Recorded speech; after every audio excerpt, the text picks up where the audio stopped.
Find my behind. Excuse me? One of these replicant life units is standing exactly opposite the leader. Watch the feet and hands.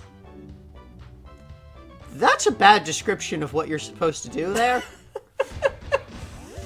Anyway, you need to pick the one that matches the one that's up at the top. You've got the 4 options, and you need to look at them to see which one matches, and be mindful of the fact that they are turned around, so they're going to mirror flip things.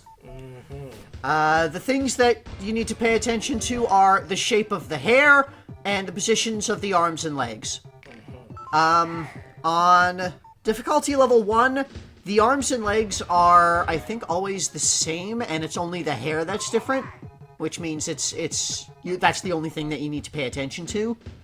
On difficulty 2, the arms can be different, and you need to watch that. On difficulty 3, the legs can also be different. So, that's it. You got all these little fronks, and you need to match the one that's the right one. Otherwise, it's the wrong one. Don't select the wrong front, as they say. That's a common statement. Yes, that is a saying that everyone knows and says frequently. So, yeah, the hardest thing about this is just making sure you remember to mirror flip stuff. And also, when it gets to the arms and legs, they can have, like, weird shapes. Anyway, could you put up an image of Tatanga. Put up an image of Tatanga. There you go. Now, when we look at Tatanga here, extremely different from Orbulon. Yep, he's like a little gremlin thing.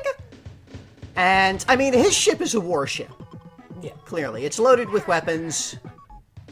Orbulon's ship, I don't even know if it has weapons. It's kind of like a pleasure cruise thing. Yeah. So I think Orbulon is either... So again, he might just be like an exile, he might just be like a wanderer, he might just be like a tourist. Like, we don't know anything about his reason for being here. All we know is he came here and he crashed a lot. That's it. So I guess this is then like a... Well, let's talk more about that in the next game. The next game being... Cavity Calamity! Get the tooth decaying agent into a safe space between the teeth. This does not compute, but... No, because I don't think this is how teeth look. It's not. Anyway, you control the little dude thing there. That I guess is a tooth decaying agent. It's a plaque bacteria. And the top and bottom things rows are supposed to be teeth, and you find the one space that isn't going to get crushed, and you move into that space, and you can be safe. And the difficulty levels determine the complexity of the pattern.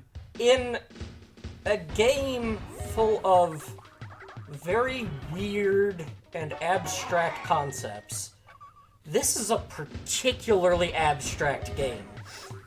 Yeah.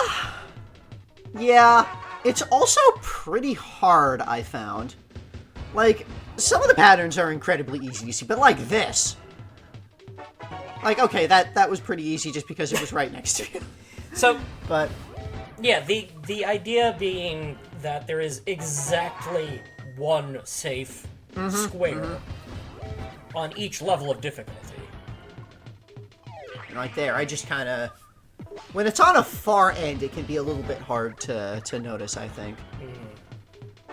And you got like these little steps. Yeah, there's more crenulations on higher difficulty. Yep. Also, it can be very easy to overshoot, and if you're not careful, then if the ceiling has already lowered a bit, then you cannot actually move back. Yeah, you don't have enough time. Oh, well. So that was a quick one. That was only a 10-pointer. Okay. Well, Sphinx Hijinks. Sphinx Hijinks. This is a... Locate the piece of building material that completes the pyramid structure. You pick a thing. It's a Donkey Kong level name. There's a space in the pyramid, and you scroll between the different shapes that you have, and you pick one, and it fills the spot. You pick the tetrad that fills the space. That's it.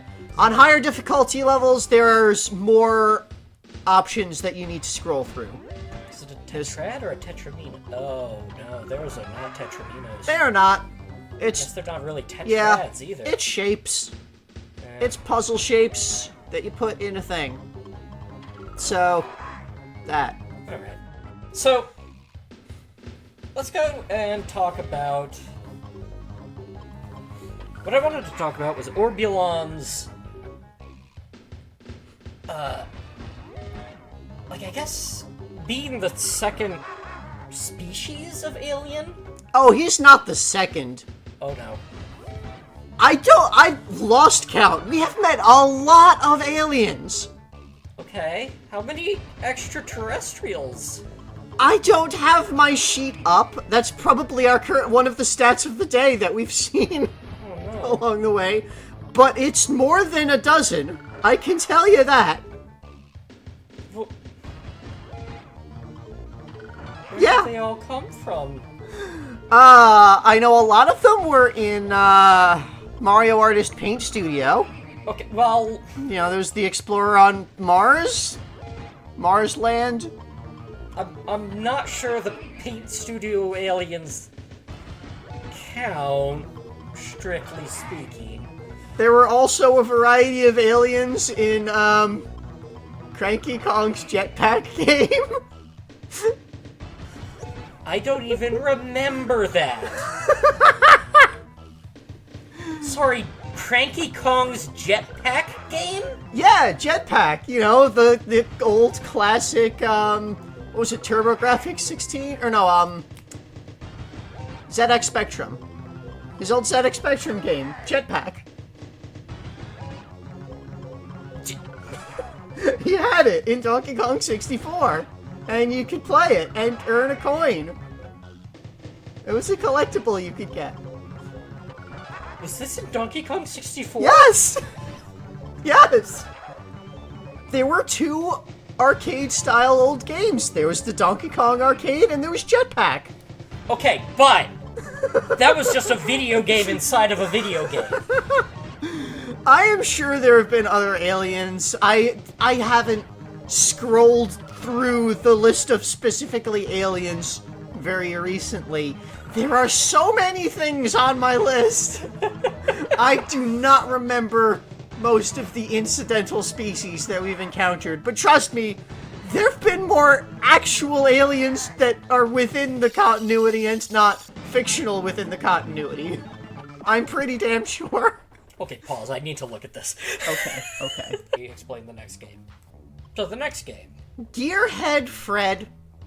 Who? Turn the lower interlocking wheel device to save the humanoid hanging above. Left or right to turn a sprocket. Okay. So, you are commanding the minion who pulls that little cart with the cog bits on it. Uh-huh. And you need to make it turn so that the guy who's hanging up on the gear over there moves up and not down. So you need to determine what direction to turn the gears to make that happen. And not that. Okay. Otherwise he'll fall on your head. And that's bad.